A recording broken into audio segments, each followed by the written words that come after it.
हर महीने की त्रयोदशी तिथि को भगवान शिव का व्रत किया जाता है, जिसे हम प्रदोष व्रत के नाम से जानते हैं।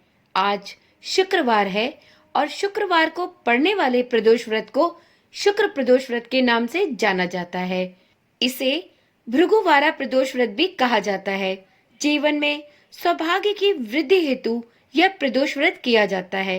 सौभाग्य है तो धन और संपदा स्वतः ही मिल जाती है। इससे जीवन में हर कार्य में सफलता भी मिलती है। तो इस प्रकार शुक्रवार का प्रदोष व्रत सौभाग्य की वृद्धि हेतु किया जाता है। तो आज के दिन प्रदोष व्रत करने वालों को शुक्र प्रदोष व्रत की कथा अवश्य ही सुननी चाहिए। ऐसी मान्यता है कि प्रदोष व्रत की कथा सुने बगैर प्रदोष व्रत अधूरा माना जाता है। इसका फल साधक को नहीं प्राप्त होता।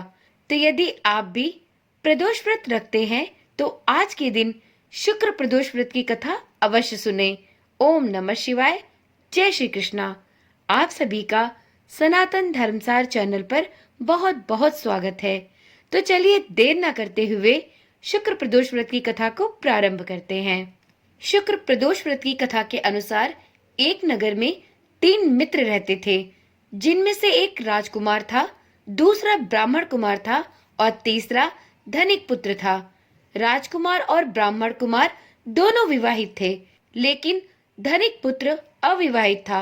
धीरे धीरे समय बीतता चला और कुछ समय के बाद धनिक पुत्र का विवाह भी हो गया, लेकिन उसका अभी गौना नहीं हुआ था। इसलिए धनिक पुत्र की पत्नी अभी मायके में ही रहती थी।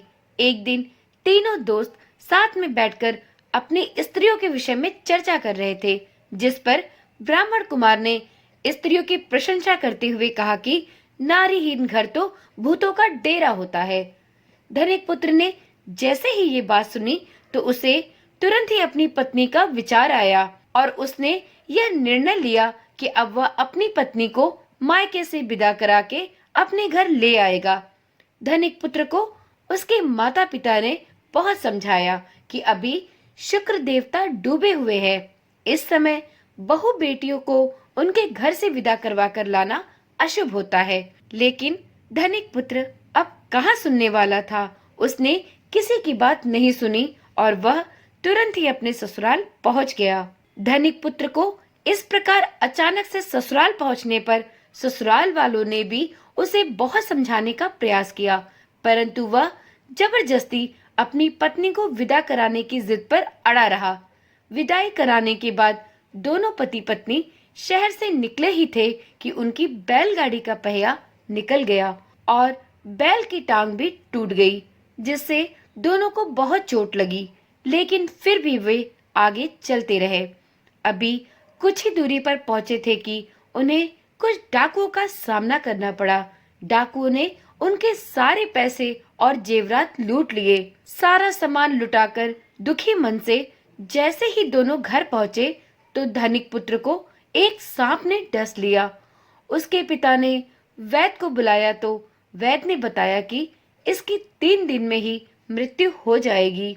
धनिक पुत्र की इस छोटी सी गलती से पूरे घर पर दुखों का पहाड़ टूट पड़ा। जब धनिक पुत्र के मित्र ब्राह्मण कुमार को धनिक पुत्र के सांप काटने की खबर मिली तो वह तुरंत अपने दोस्त के घर पहुंचा और उसने अपने मित्र के माता पिता को शुक्र प्रदोष व्रत करने के बारे में बताया।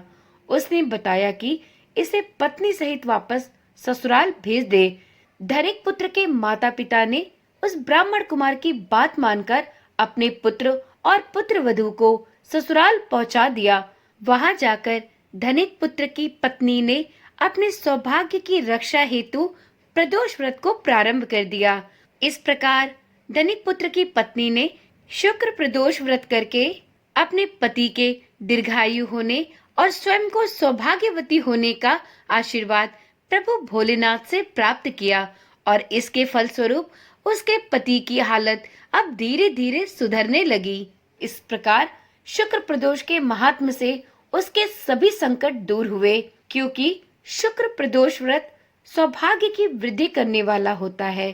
तो इस प्रकार से जो भी कोई जातक प्रदोष व्रत रखता है और यदि प्रदोष व्रत शुक्रवार के दिन पड़े तो उसे सौभाग्यदायिनी शुक्र प्रदोष की यह व्रत कथा अवश्य ही पढ़नी या सुननी चाहिए तथा कथा समाप्ति के बाद हवन अवश्य कराना चाहिए। हवन के साथ ही जातक को 11, 21 या 108 बार ओम ह्रीं क्लीं नमः शिवाय स्वाहा मंत्र से आहुति अवश्य देनी चाहिए।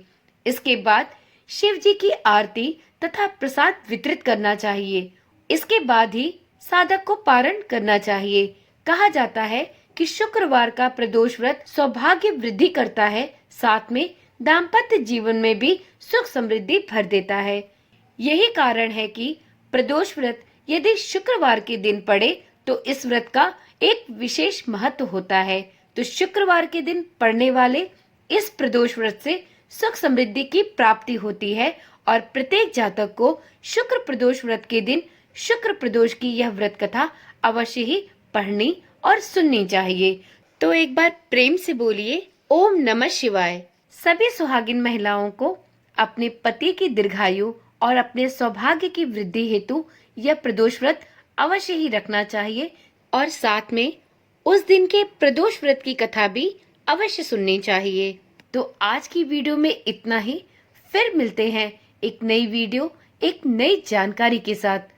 यदि आपने अभी तक इस चैनल को सब्सक्राइब नहीं किया तो अभी से चैनल को सब्सक्राइब करें, जिससे कि इसी प्रकार की रोचक कथाएं और जानकारियां भी आपके पास बिना किसी रुकावट के सबसे पहले पहुंचती रहें। तो चलिए कल मिलते हैं, तब तक के लिए ओम नमः शिवाय, जय श्री कृष्णा, राधे राधे।